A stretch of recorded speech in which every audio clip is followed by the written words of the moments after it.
Good afternoon. Case D13-481-723-C, Schonewald versus Cloninger, and we are here after lunch break. Ready to go with your next witness? Yes, Your Honor. We'd call Ms. Schonewald to the stand. Please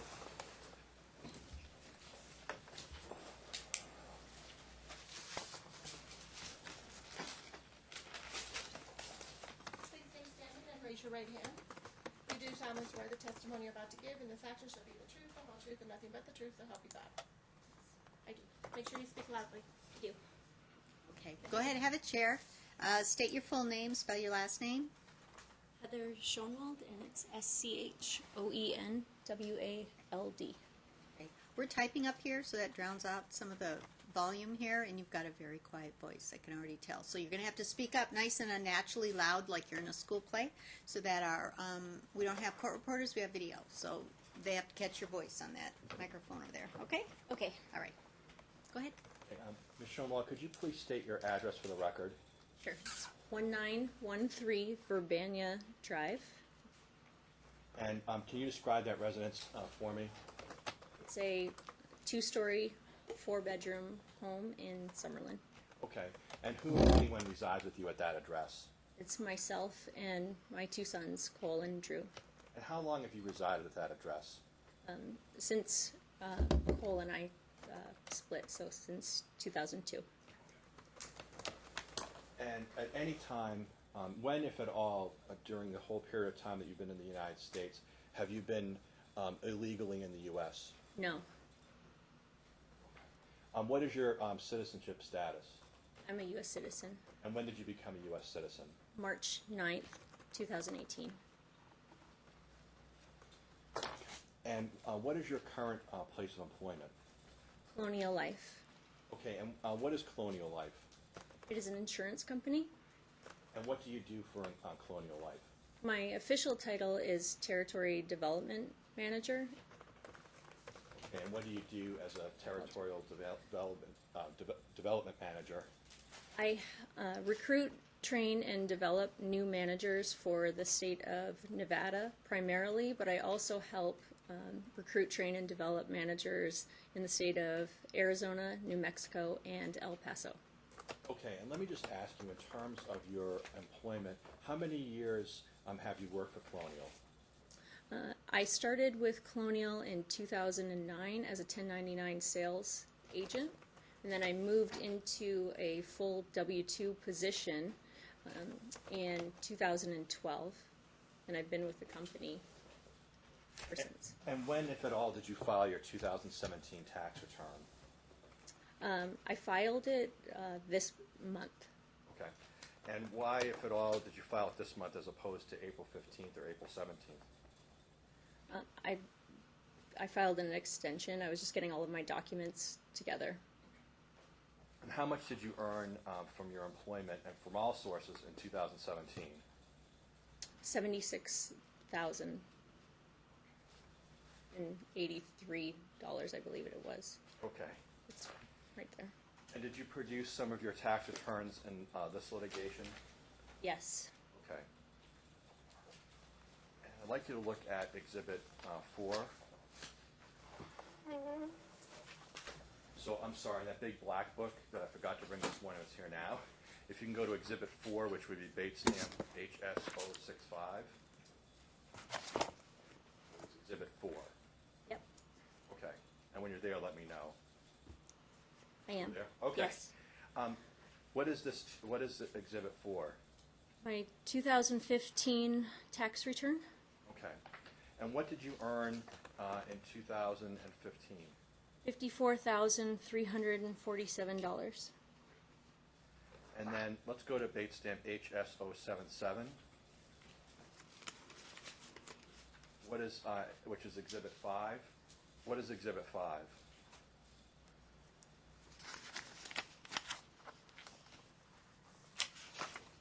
My 2016 tax return.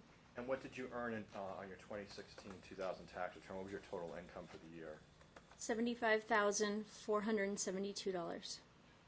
Between 2016 and 2017, what promotions of any at work did you receive? None.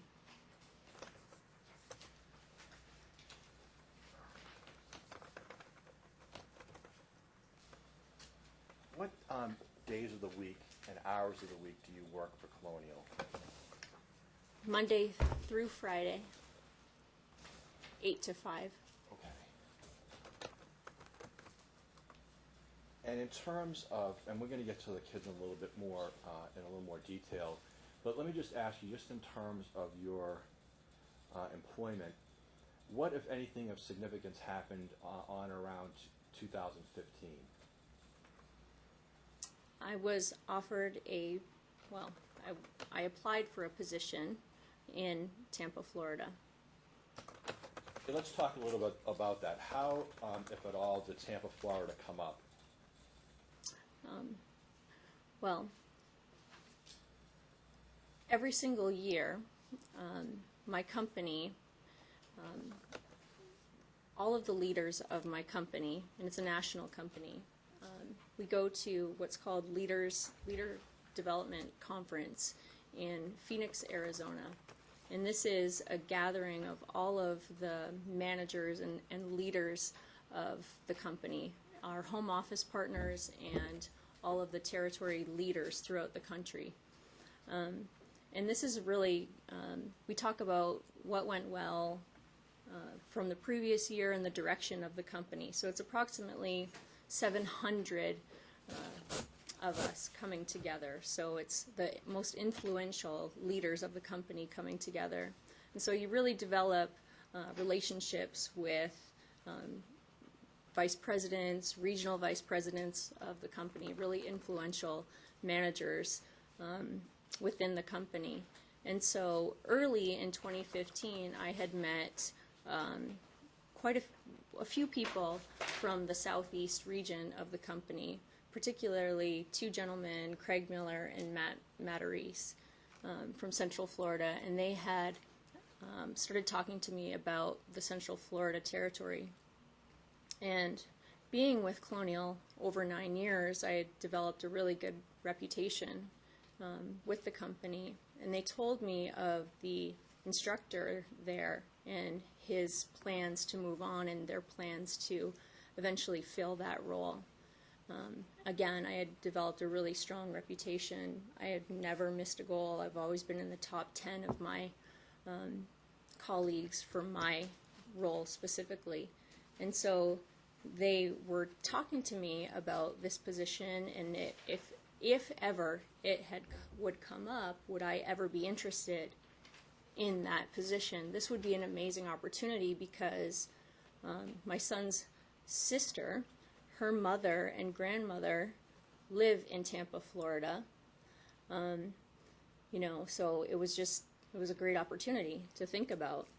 I didn't really think too much of it, but I had this developed relationship with these gentlemen there, and they were really influential in the company. And so they reached out to me in the fall of 2015, and they said, you know what, this is going to be happening pretty soon. And so before we open it up and make it official for other applicants, we want to let you know first. And so that's really how Tampa was presented to me. And how would the pay for that position have differed, if at all, from the position here in Las Vegas? It would have been a substantial increase. Okay. And what, if anything, did you do when you became aware that the position was available? I immediately reached out to Cole. Okay. And how did you immediately reach out to Cole? I called him and emailed him and told him about it. Okay. And let me ask you, at any time prior to being here today, have you ever just had, when if at all, have you just had a handshake deal with the defendant about custody and visitation of the kids? Never. And when, the current order that's in place, how did that come to be in place, the current order that we're working under? I retained an attorney to get that in place. Who was that? Don Throne. Okay. And how much did you, if at all, would you pay Don Throne to do that order? Approximately $4,500. Okay. And why did you want to have a written order in place as to visitation and custody? Because Cole would not follow any agreement that we had in place. Let me ask you, you heard him describe how the level of communications is actually good, that it's a good level and a very cooperative level of communication.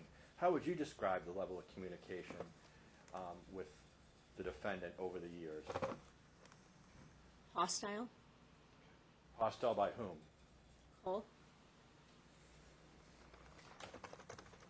So you reached out and we looked at an email earlier.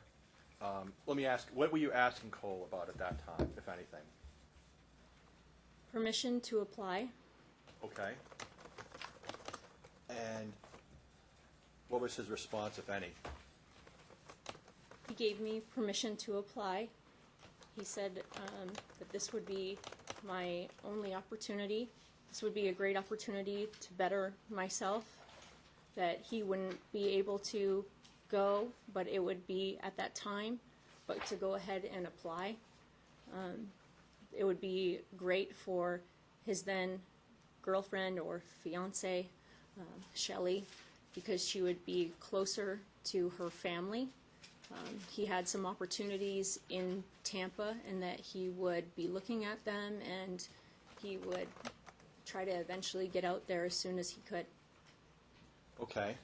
And as a result of his response, what, if anything, did you do? I applied for the position. I flew out there and officially interviewed against other qualified candidates. And when you interviewed with the other candidates, what was the result, if any?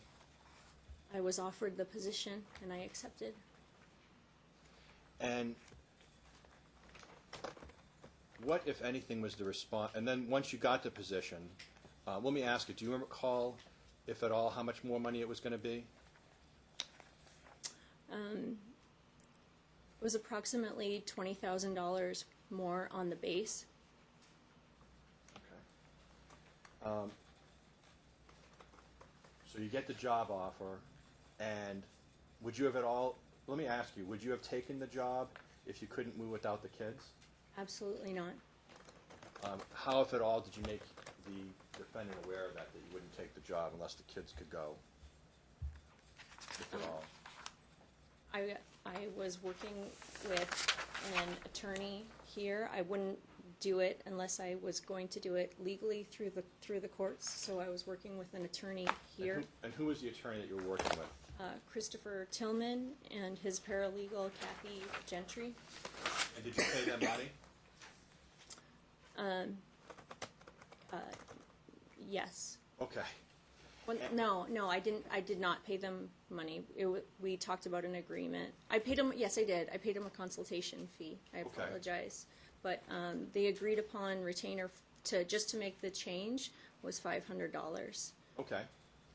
And why, if at all, did you want to have that agreement in writing to move with the kids to Florida? Because I knew that I needed to have that with Cole. Because I knew that he was flippant and that he could change his mind, and that's exactly what he did, if it wasn't exactly on his terms. Let me ask you this. We've looked at a number of text messages and emails that have been sent to you in relation to this, regarding this case. And in those text messages and emails, you're being called various names, which I won't go through. How would those emails and text messages differ, if at all, from the text messages and emails that were occurring in 2014, 15, and earlier? They weren't.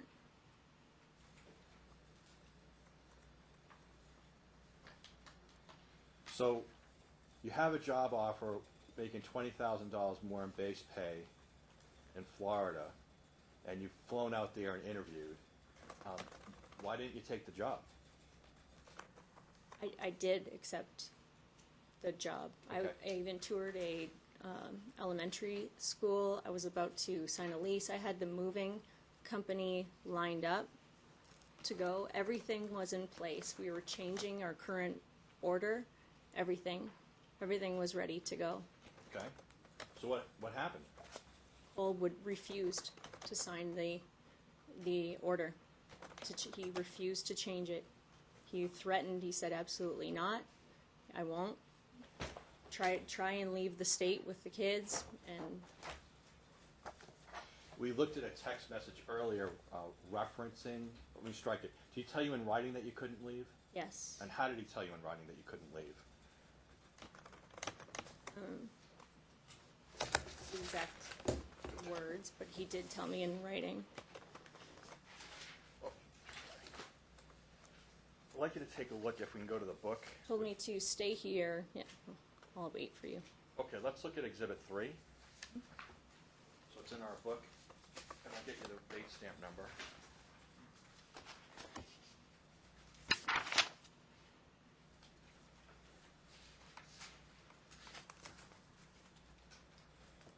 Let's look at bait stamp HS031.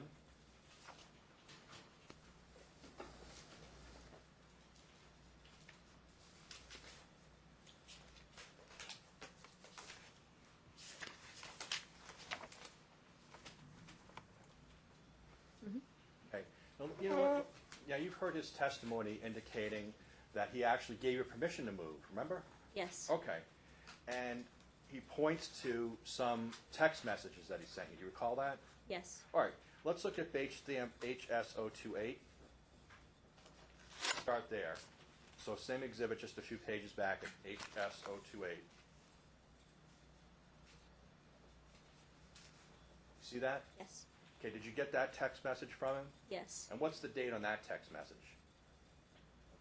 December 19th, 2015, At what time? 8:36 p.m. So and did you receive the text message, this text message, did you get this text message? Yes. And what conclusion did you draw from that text message, if any?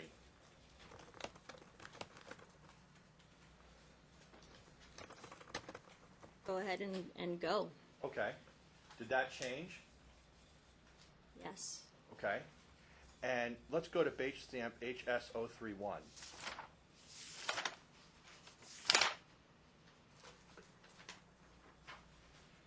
What, do you recognize this text message? Yes. Okay, and how do you recognize this text message? The way he is talking to me is just his language. Okay, can you just read in on HS031, start at the beginning, what is the text message saying? Stayed working there. I quit because I could not afford to pay you and my bills at that pay. You just don't get it. You and your attorney are 100% wrong. And well, let me ask you, which attorney was he referring to? Tillman. Okay. What knowledge, if any, did he have about Chris Tillman doing a stipulation in order for you to move to Florida? I was emailing him. Okay. And then read the rest of it, if you can read it nice and loud. Don't talk or text me about Florida again. It's impossible for you to take kids without me signing something. I do not agree and won't agree. Just received a message for district attorney. I am not to pay you anymore. All payments must be sent to them. Good job. Okay.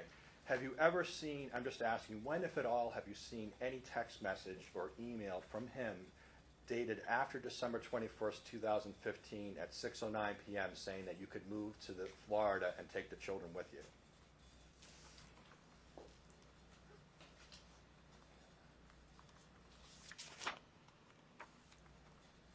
When have I? After? Yeah, no. When, if at all, did he ever send you a text message saying, you know what, forget the December 21st text message. You can go. Go ahead and take the kids to Florida and take the job.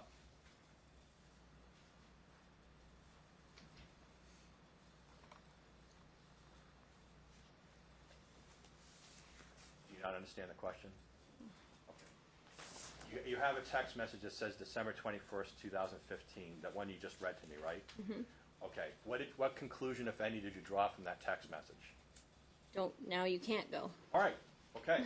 So my question is, when after December 21st to 2:15, when you got that text message, when did you get the next one, if at all, saying that you could go?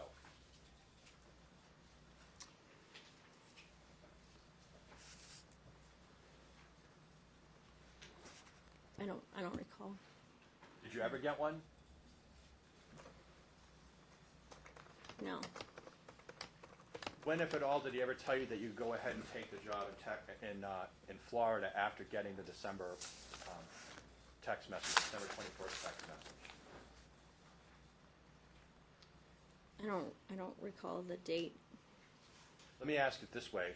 As a result of the text message you received on December 21st, 2015, telling you that you couldn't go and take the kids, what did you do, if anything? I couldn't do anything. Why didn't you file a motion and ask the judge for permission to move to the state of Florida with the kids? I couldn't afford to fight him. I couldn't. And the job would be gone by then. That was going to be my next question: is how long was the job offer actually open for? I had already accepted. They had already put my name on all of the literature. I was there. I was attending the kickoff meetings in January. This was a launching pad for my career. Okay.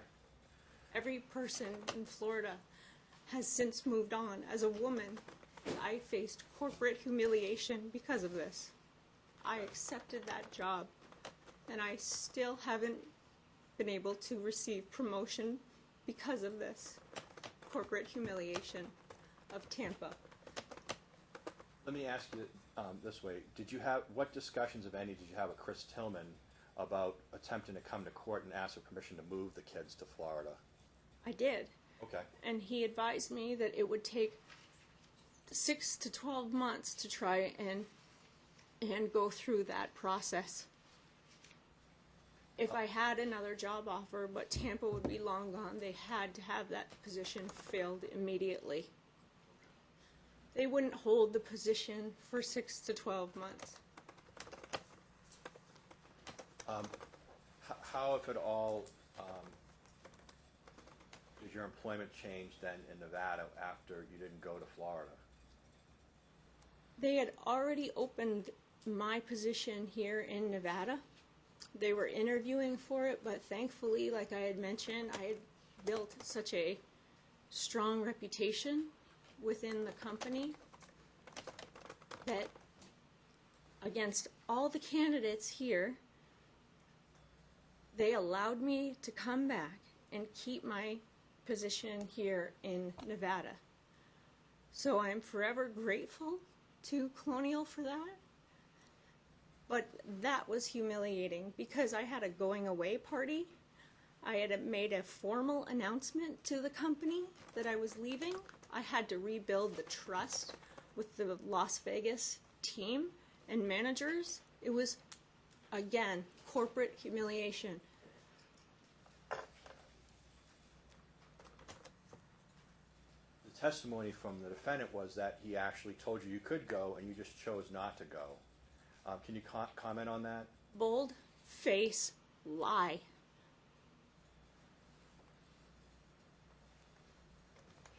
All right.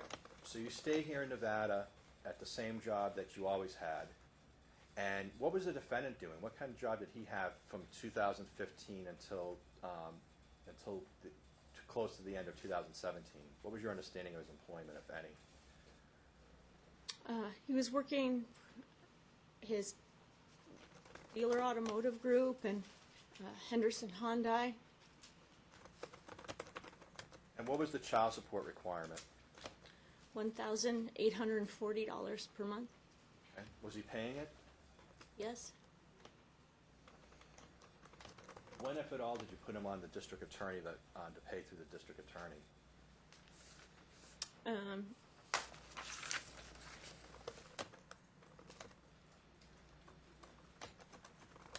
It was that month, actually,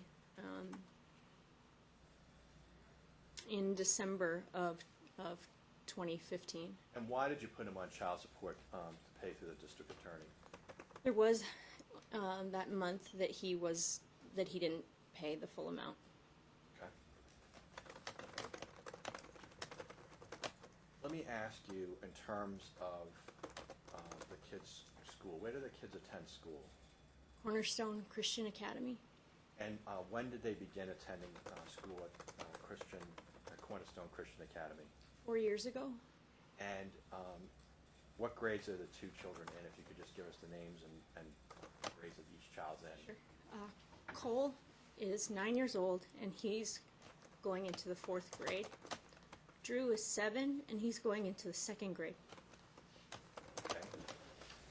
And how, where, let me strike it, how, if at all, was it chosen that they would attend Cornerstone Christian Academy?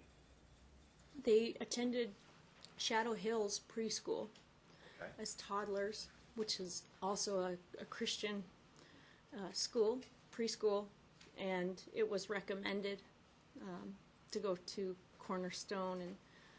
And what discussions, if any, did you have about the Shadow Ridge and then Christian Cornerstone Academy with the defendant, if any? Well, we were together, a couple, when they were attending Shadow Hills preschool, and so we made the decision together for them to go to Cornerstone. Okay. And then who made the decision for them to attend Christian Cornerstone? Together, we decided to put them in Cornerstone where they're thriving. Okay. And that was my next question is, how, if you could describe to the court how they're doing in school? Amazing. They're both straight A students. In fact, straight A plus students. They're doing really well, and this is a very important year, especially for Cole, entering the 4th grade. He's been looking forward to the 4th grade since he started Cornerstone 4 years ago. There's an entrepreneur program in the 4th grade that he's looking forward to, where he gets to create his own business. It's called Cougarville, and he's been looking forward to it for 4 years. He also is part of the performing arts program, where he is beloved. He was a star of the Christmas program, where he auditioned for the school play against 9th graders in the 3rd grade, and he was the lead role of the Christmas performance. He was in the spring performance. He was in 7 performances of the showcase.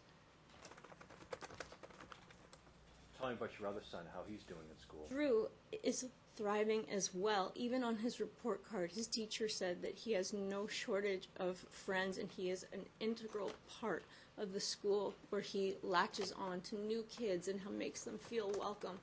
He takes Kajukembo classes. He's part of an after-school Bible study club. When I started, I had to talk to them. They asked where they would be going to school, and they were talking about it. Drew needs a routine more than anything. Drew has been so upset at the thought of even going to a different school. Let me ask you a little bit about their friends. What friends, well, let's start with Cole. What friends are his best friends? All of them. Specifically, Cole's best friends are Sydney, Carly, Ryan, Chase. Those are his best friends. And where do those kids go to school? Cornerstone. What are the public, and what about your other son? What are his best friends? Riley, Jonathan. Those are his 2 very best friends. Public school. Do you know what public school that you're zoned for? Sid Rogich in Summerlin. Okay. And do you know any of the kids? Well, I'm strike it. Do your kids know any kids that attend school there? No. Do they have any friends that attend there? No. Is there an entrepreneurship program at Sid Rogich? Not that I'm aware of. What do you feel is in the best interest of the children in terms of their education and schooling at this point? For them to stay at Cornerstone. We don't have family here other than their sister and their paternal grandmother that lives 2 hours away. She doesn't leave her home. She doesn't come to Las Vegas. We have to drive them there. So they have their sister, who has a bedroom at my home and a key to my house, and she's lived with me, and I've also supported her living at my house while she's attended college. Other than that, we do not have any family here. Cornerstone has been an extension of their family. They love them. They love the boys.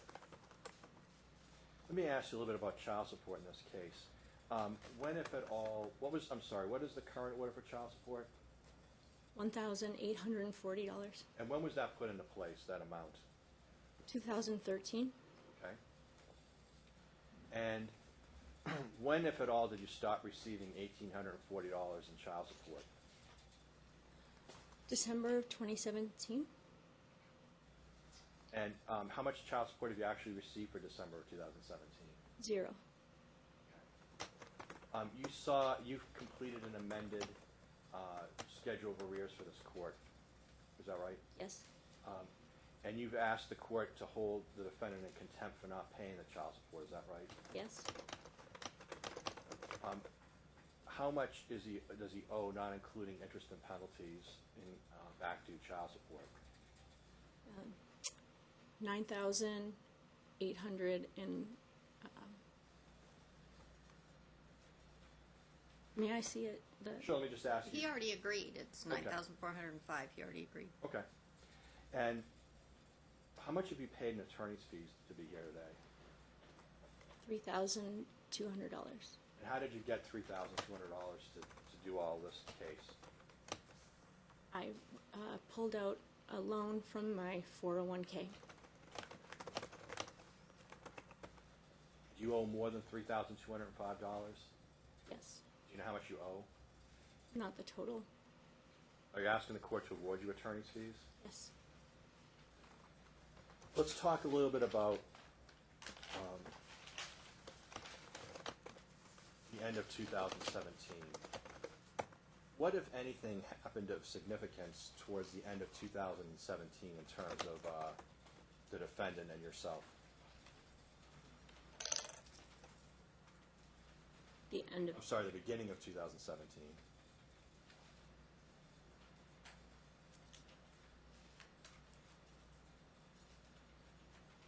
beginning of 2017. Let me ask this way. At what time, if at all, did the defendant's employment and place of residence change? Well, he moved to Florida. Okay, when was that? January of 2017. Okay. And how are you aware that it was January of 2017? I have a clear memory of it. Their home that they were living in the Northwest, we were there. I was there with the boys. They took a cab to the airport. I remember the airline that they were flying. It was JetBlue. Okay. And let's talk a little bit about that. What permission, if any, did the defendant ask for to move to Florida?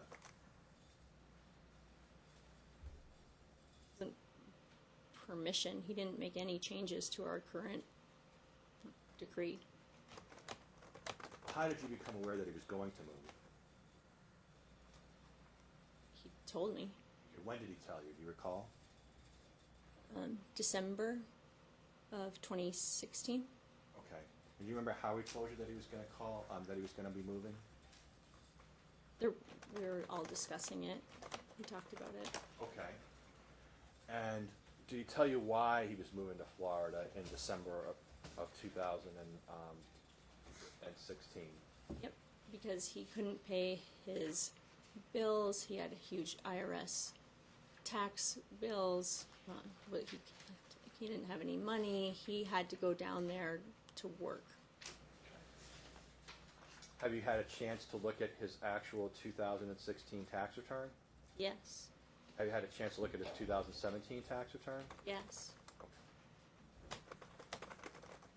What else, if anything, did he tell you about why he wanted to move to Florida? It would be better for Shelley because she needed to be there to take care of her blind mother. And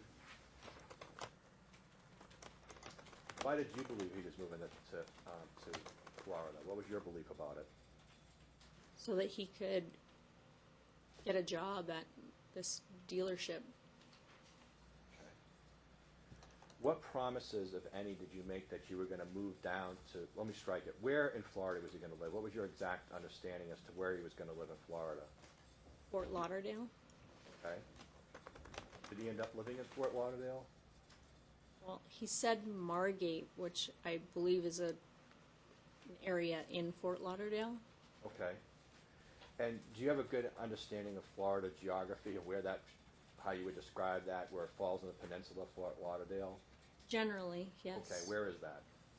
Well, it's about an hour or so outside of Miami. Yes. Do you know if it's north or south of Miami? I don't. Okay. Do you have any relatives that live there? Well, so as I mentioned, his daughter Paige, Okay. her mother and grandmother live in Tampa. No, but I meant your relatives. No. Okay. What promises, if any, did you make to him or to Shelley Ann or anyone else that you were going to move to where he was living or close to where he was living in Florida come 2017 or 2018? What promises did you make? I didn't promise, but I said that I would be looking if I could make a lateral move within my company. Did you ever receive any job offers in any way, shape, or form to move to Florida? Outside of the Tampa? No. Well, the Tampa one you told me about, that was in 2015? Yeah, and then going January 2016. Okay. What, if any, thing, well, let me ask you this way. What, if anything, did the defendant tell you about his move to Florida, about whether you would move there or not? Like, strike it. How, if at all, did the defendant indicate to you that unless you agreed to move yourself with the kids to Florida, he wasn't going to go? He didn't. Okay. What, if any, discussions did you have in December with him about what visitation would look like for him with the boys in 2017? Didn't. Okay. Did you seek any work in Florida in 2017? No. Okay. Did you have any job offers of work in Florida in 2017? No.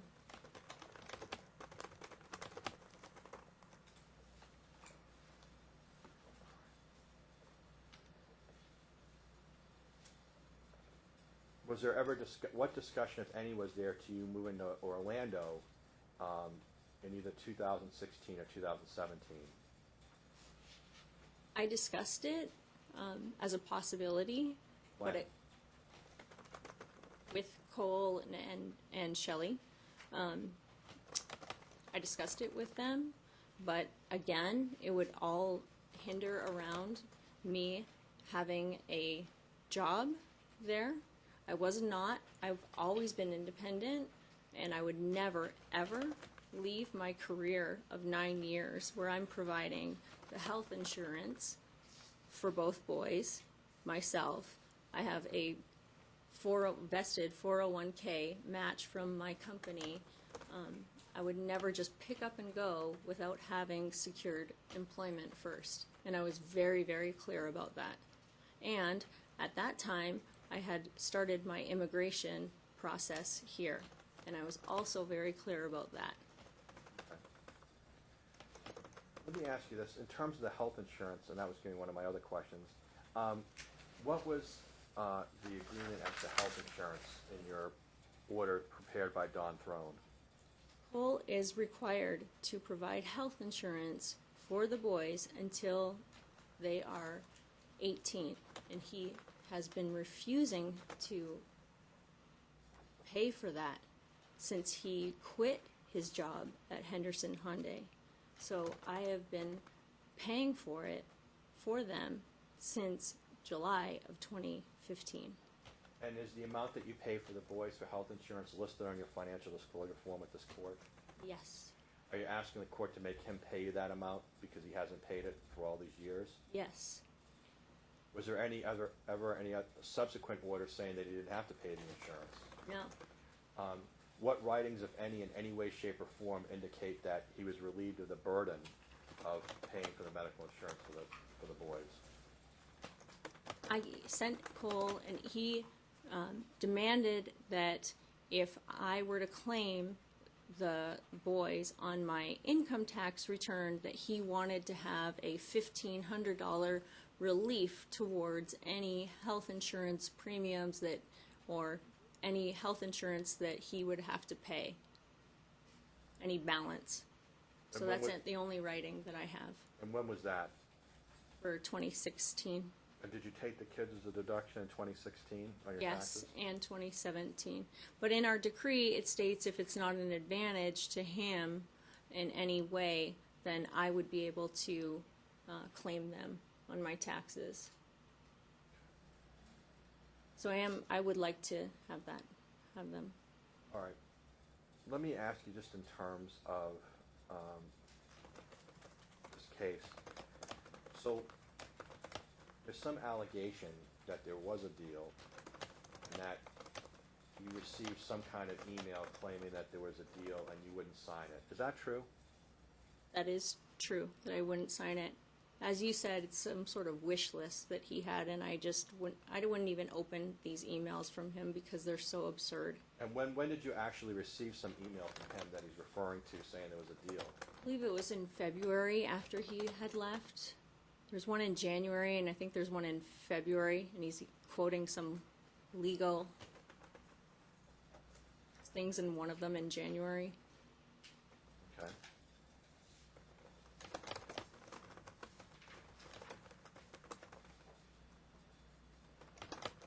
But again, I wouldn't respond to them. I wouldn't agree to them. I wouldn't sign them.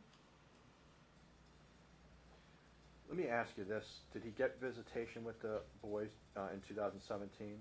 Yes, he did. What's the total number of days that he actually had the boys in 2017? 45. And tell me a little bit about when he had time with the boys in 2017. In February, he left in January, so in February he flew here to see them for a weekend. So he flew in on a late Friday night.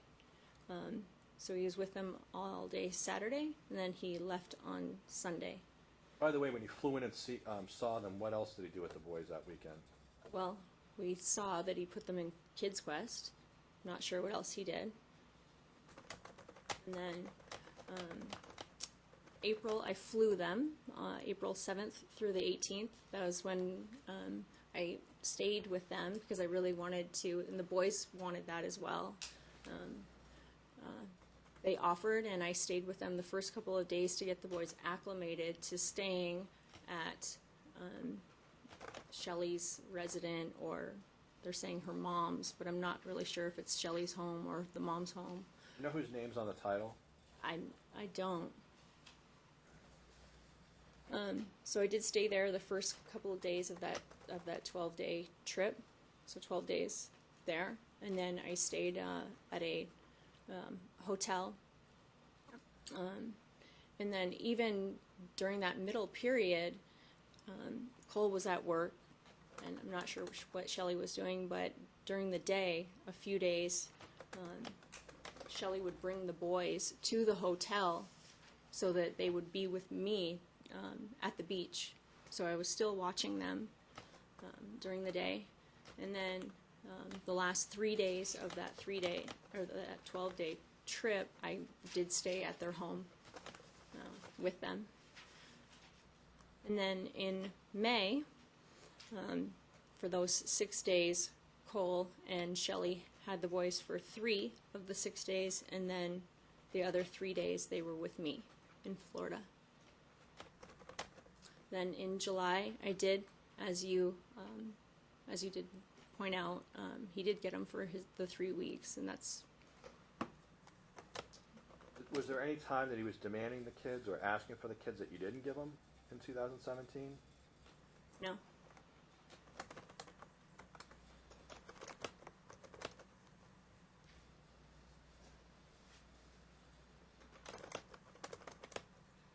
You had filed a motion, you asked the court at some point for mediation in this case, is that right? Yes, I did. When did you ask the court to do mediation in the case? October 2nd. And we saw a text message coming from him in terms of how he felt about that mediation, is that right? Yes. Okay. And where was he living at the time that you asked for mediation? Florida. Did you attend mediation? Yes, we did. How many sessions did you go to? 2? Okay. 2. And subsequent to that, what did you do? So mediation failed, and so I filed the motion for custody.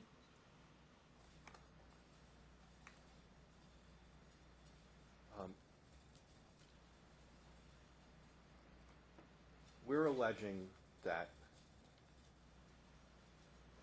we're claiming that the defendant has deliberately either hid or reduced his income to reduce child support. And we looked at some text messages and emails that were sent to you. Do you remember seeing those? Yes. Okay.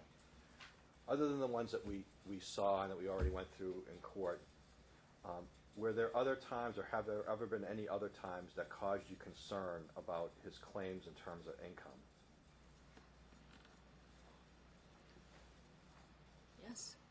And when were those? I mean, ever since we haven't been together.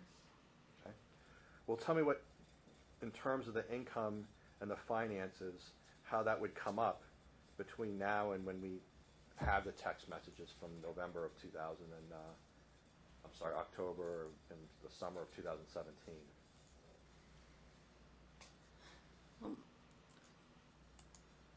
Cole lives a very lavish lifestyle. I mean, he's had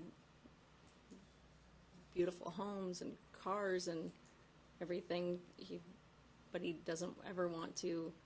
He nickels and dimes me for every single thing when it comes to the boys. Everything. Even just yesterday, he was putting expenses in on Family Wizard for a $36 doctor bill for Drew, but he has not paid close to $10,000 in health insurance costs or $10,000 in back child support. The kids are going to summer camp through Cornerstone. I just paid $480 and he refused that expense yesterday. Had the kids been to summer camp prior? No, this is the first year that they're allowed to go based on their age, and they're so excited. Let me ask you just in terms of who does homework with the kids. Prior to him leaving in January of 2017, who, if anyone, did homework with the kids? Me. Okay. What cause for concern, if any, did you have about the defendant and the homework? When Cole returned, I'll give you a specific incident. He returned in November 2017. Over the Christmas break, Cole was given an assignment to do a book report. And so I thought this was a great opportunity for Cole to get involved and to help out with Cole's assignment. So a book report, you are required to read a book and give a synopsis of the book in your own words. And on a poster board, put up pictures, talk about the book. There are specific points, and then you're supposed to present in front of the class about this book. Our son had over 3 weeks to complete this project, and about 4 days before the project was due, it was delivered to my home, and it wasn't even done per the instructions by the teacher. The instructions weren't even attached to it at all. Cole had wholly, it was supposed to be written in cursive. It was not. He had not even read a book. There was no book read at all. He hadn't even chosen a book. He chose a character or a person off of the internet, and he pulled up some information on the internet and had our son plagiarize off of the internet. So I had to scramble. Within 4 days, I ordered a book off of Amazon Prime, had it delivered overnight. Now, thankfully, both of our sons are really intelligent, and Cole was able to read the book in a day and a half. And we stayed up. Our son, our 9-year-old son, was falling asleep at the kitchen table. Cole allowed me to keep him on his nights to get the project done in that short amount of time. Just one example. Let me ask you this. You know that the defendant is clamoring to have the custodial schedule changed to an every other week schedule, right? 7 days off and 7 days on. How do you feel about that? Can't imagine what that would be like. Cole relies on me to keep him abreast on their schedule and their activities. And I'm okay with that to a certain degree. My goal is not to take them away from him. They need him in their life. They do. They absolutely do. But I can't imagine what it would be like a whole week. He was refusing to take our youngest to baseball because he wasn't required to pick him up until 6 p.m. on a Wednesday. When was that? This past spring. And is that one of the text messages and emails between the two of you? Yeah.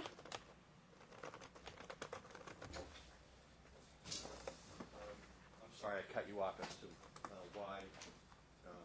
what you think about the week-on, week-off schedule. You can continue. So, I just feel like they do need consistency. Their schoolwork is very important, especially to Cole and Drew. They value their schoolwork so much.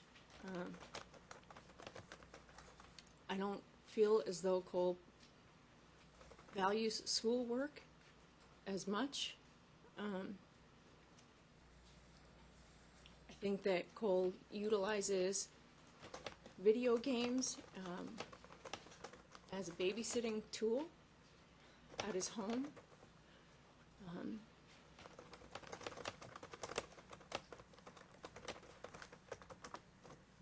me ask you, did you in any way, shape, or form say anything or do anything to encourage the defendant to leave and move to Florida?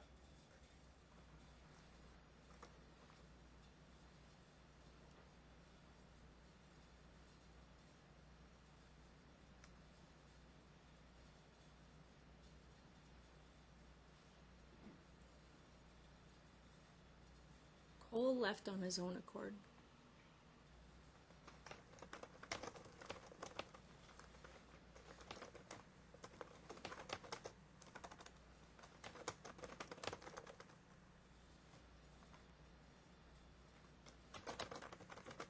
Let me ask you in terms of what you think the schedule, assuming that, let me strike it, do you have an idea as to how often the defendant and his wife are in Florida as opposed to when they're here? I don't. Do you have any idea how often they go down there? I don't. If the defendant maintains that he should stay, that he intends to live here full time and work here, what should the schedule be? I would like a standard out of state, like every other weekend. Okay. And if he moves out of, if he lives in Florida, what schedule are you asking the court to have in place for the kids? Standard out of state. How much time in the summer? The standard Okay. out of state.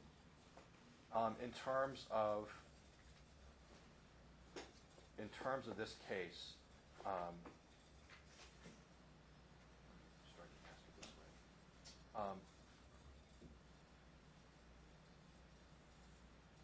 What extracurricular activities are the kids in right now? Cole is in the performing arts program. I'm sorry, what? He's in what? It's a performing arts program, which is at the school. Now, it's just the performing arts program alone is Mondays and Fridays, which is 3 to 6 p.m. And then there is extra classes on top of that, singing, like a vocals class, a dance class, and then an acting class. And then at the end of the school year, normally it's an audition to get into what they call show choir, and it's like a traveling show choir club.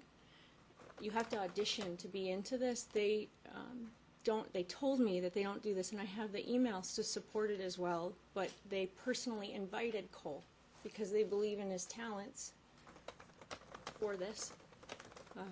Drew is involved in Kajukembo, and he's in an after-school Bible study club. Drew plays baseball. Cole wants to. Spring was the only season that Cole did not play baseball, but he wants to. In the 4th grade, this is when all sports open up. And I just was at church yesterday, and I met with the athletic director, Bryce Masonary, who's also going to be their camp counselor. His exact words to me yesterday were, "I love your boys so much. If I could have 40 Cole and Drews, my life would be perfect. They're so athletic. They're so great. I love them so much. They are model students. They're the best kids ever." So, but right now they don't have anything on the weekend, is that right? Drew has, well, not for summer. Right. Right. Okay. But going back, when we start school in August, approximately, what stuff will be taking place on the weekends, if any? Baseball. Okay. I'd like you to look at, it would be our exhibit 3, and it's bait stamp HS027. Stop for a second. You said something. Drew was in what activity? He was in after-school Bible study and baseball, and you said something else.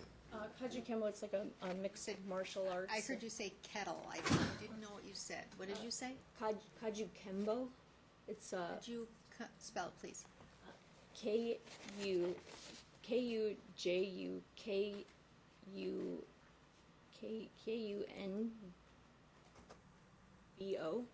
Kajukembo. Explains why I didn't catch that. Okay. It's like a karate and mixed martial arts class. I'd like you to look at exhibit 3 and bait stamp HS027.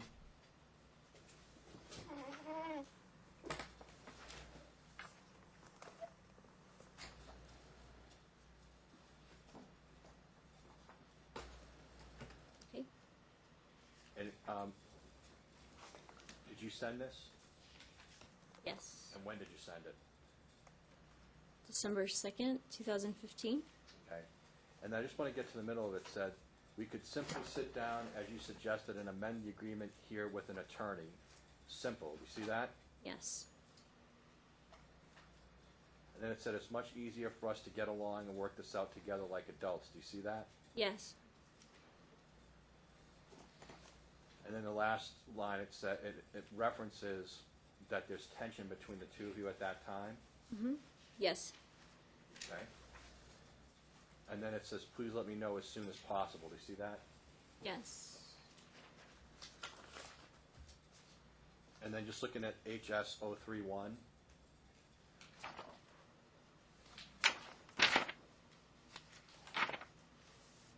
To make clear for the record, that's the last communication that you had from him on the job?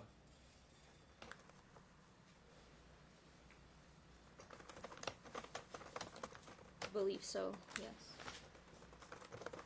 I don't have any further questions, Your Honor.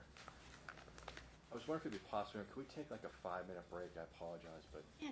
okay, thank you, Your Honor. Very Thanks. quickly.